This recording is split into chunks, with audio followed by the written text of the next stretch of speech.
दोस्तों, मेरा नाम है रंजीत कुशवाहा। तो मैं आज जो भी वेस्ट बंगाल में प्रोटेस्ट तो नहीं कहूँगा, जो अभी दंगे फसाद चल रहे हैं ना, उसके बारे में बात करने वाला हूँ। अभी हाल ही में ना वक्फ बिल पास किया है। मतलब इसमें ना बहुत सारे चेंजेस किया गया है। इस बिल को पास करने में ना पार्लियामेंट को 12 घंटे से भी ज़्यादा का समय लगा था। और आप सबको पता है कि जैसे सेंट्रल गवर्नमेंट अगर कोई भी बिल पास कर देती है ना, तो इंडिया के हर स्टेट को वो एक्सेप्ट करना पड़ेगा। बट इसके अगेंस्ट एक स्टेट खड़ा हो गया है, वो है वेस्ट बंगाल। आप सभी को पता है कि वेस्ट बंगाल के सीएम ममता बनर्जी जो अभी है, उन्होंने एक स्टेटमेंट में ये बोला है कि वो वक्फ बिल को एक्सेप्ट नहीं करेगी। उनका कहना है कि जो वक्फ बिल अभी सेंट्रल गवर्नमेंट ने पास किया है, वो वेस्ट बंगाल में इम्प्लीमेंट नहीं किया जाएगा। वेस्ट बंगाल में एक डिस्ट्रिक्ट है मुर्शिदाबाद, जहाँ पर 66% पॉपुलेशन मुस्लिम्स की है एंड 33% पॉपुलेशन हिंदूज़ की है। तो वहाँ की जो मुस्लिम पॉपुलेशन है, उन लोगों ने भी इस बिल को एक्सेप्ट करने से मना कर दिया है। वो लोग भी चाहते हैं कि ये बिल यहाँ पर लागू ना हो। बट सबसे मेजर प्रॉब्लम ये है कि उन लोगों ने प्रोटेस्ट करना स्टार्ट कर दिया है। मैं शायद यहाँ प्रोटेस्ट वर्ड गलत यूज़ कर रहा हूँ, क्योंकि प्रोटेस्ट वर्ड का मतलब होता है कि सामने वाले को कोई परेशानी ना हो, शांति से प्रोटेस्ट किया जाए। उन लोगों ने पता है क्या किया? प्रोटेस्ट के नाम पे दंगे फसाद करना शुरू कर दिया है, हिंदुओं पे अटैक कर दिया। जो मुर्शिदाबाद के मुस्लिम लोग हैं, उन लोगों ने गुस्से में आके वहाँ के हिंदू भाई बहनों पर हमला करना शुरू कर दिया। उन लोगों को जान से मार रहे हैं। इन लोगों के दंगे इतने बढ़ गए हैं ना कि इन लोगों ने हिंदुओं को टारगेट करना स्टार्ट कर दिया, उन लोगों पर अटैक कर रहे हैं। एक फैमिली के बाप बेटे दोनों को बुरी तरह से मार दिया।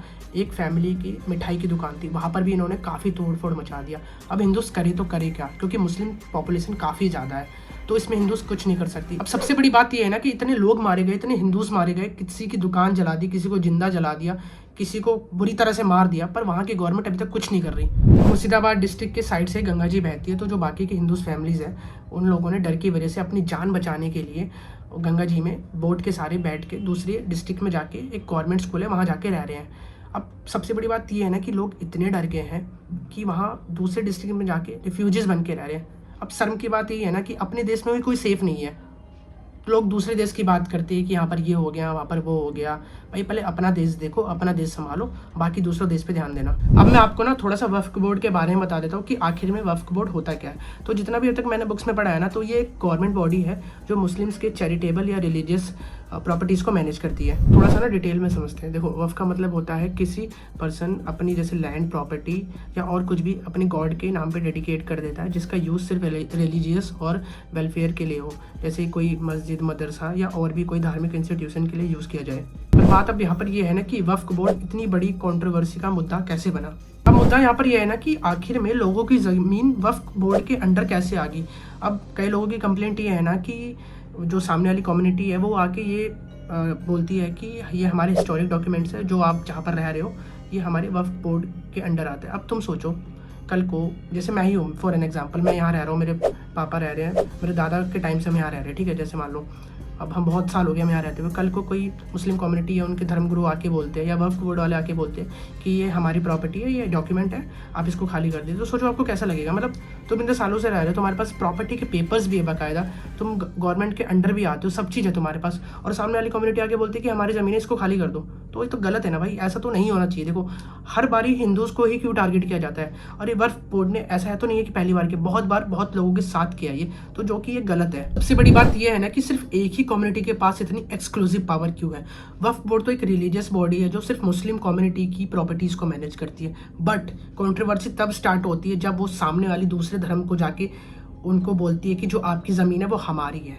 अगर यही पावर हिंदू, क्रिश्चियन या सिख को दे दी जाए तो कैसा होगा। तो भाई मेरा मानना तो ये है कि जहाँ तक मैंने अभी तक देखे हैं केसेस, तो मुझे ऐसा लगता है कि जो वक्फ बोर्ड है, तो क्या पता कंपनसेशन पाने के लिए भी काफ़ी चीज़ें करती है। जैसे कि कल को कुछ बड़ा हाईवे या मेट्रो का काम स्टार्ट होता है, कंस्ट्रक्शंस का, तो वहाँ पर आके वो काम रुकवा दिया जाता है। वक्फ बोर्ड बोलती है कि ये प्रॉपर्टी हमारी है, आप इस पे काम स्टार्ट नहीं कर सकते, और उसके बाद वो कंपनसेशन लेके चली जाती है।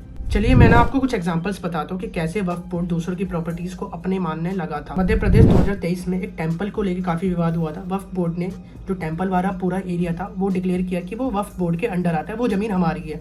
वहाँ के लोकल हिंदूज़ ने काफ़ी अपोज किया कि ये जो टेम्पल है, ये जो एरिया है, ये काफ़ी हिस्टोरिक टाइम से, ये अभी का नहीं है। और ये बात पॉलिटिकल लेवल तक भी गई थी। 2023 में महाराष्ट्र में भी एक ऐसे ही केस आया था, जहाँ पर वक्फ बोर्ड ने लोगों को नोटिस भेजा, मुंबई और पुणे के लोगों को, जहाँ पर बोला गया कि ये आपकी प्रॉपर्टीज़, आपके लैंड, आपकी जो भी दुकान है, वो वक्फ बोर्ड के अंडर आती है। अब तुम सोचो, कोई लोग इतने डिकेड से वहाँ रह रहे हैं और तुम एक नोटिस भेज दो और वो तुम्हारी ज़मीन बन जाए, तो लोग वहाँ घबरा जाएंगे ना भाई, जाहिर सी बात है।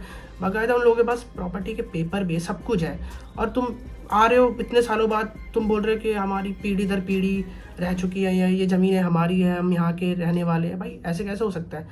हमारे भी फोर फादर्स वहाँ रहे हैं इतने सालों से, तो घबराने वाली बात तो है ही ना। लोगों ने काफ़ी प्रोटेस्ट भी किया वहाँ पर, और उसके बाद फिर ज़बरदस्ती ये लोग लैंड एक्वायर कर रहे हैं अपने पास, तो ऐसा नहीं चलेगा। 2 एग्जांपल्स बताए मैंने, ऐसे तो बहुत सारे केसेस, बहुत सारे एग्जांपल्स है जो आप लोगों ने सुना भी होगा और आप लोगों ने न्यूज़ वगैरह या आर्टिकल्स भी पढ़े होंगे। देखिए अब तो जैसा इंडिया में जब भी कुछ सरकार अच्छा करना चाहती है ना, तो सामने से कोई ना कोई प्रॉब्लम तो स्टार्ट हो ही जाती है। अब ऐसा तो नहीं है कि वेस्ट बंगाल में ये कभी भी इम्प्लीमेंट नहीं होगा। देखो सीएम जी को, ममता जी को ये एक्सेप्ट करना ही पड़ेगा। और जो भी मैंने आपको डिटेल्स बताई है ना, ये मैं अपने मन से नहीं बोल रहा हूँ। जितने भी मैंने एग्जांपल्स दिए, जितने भी मैंने वक्फ बोर्ड के बारे में बताए, ये सारे प्रॉपर न्यूज़ है, प्रॉपर आर्टिकल्स है। अब ऐसा ना हो कि कल को कोई आके बोल दे कि ये हमारी कम्युनिटी को, हमारे बोर्ड को डिफेम कर रहा है, इस पर केस लगाओ। भाई ऐसा मत करना, सारी चीज़ें हैं, सारी प्रॉपर प्रूफ है, आप ऑनलाइन चेक कर लेना, ठीक है। बाकी मैं अपने मन से कुछ नहीं बता रहा। बाकी आपको मेरी वीडियो कैसी लगी, लाइक करें, शेयर करें, सब्सक्राइब करें, और खुश रहो, सेफ रहो। जय हिंद।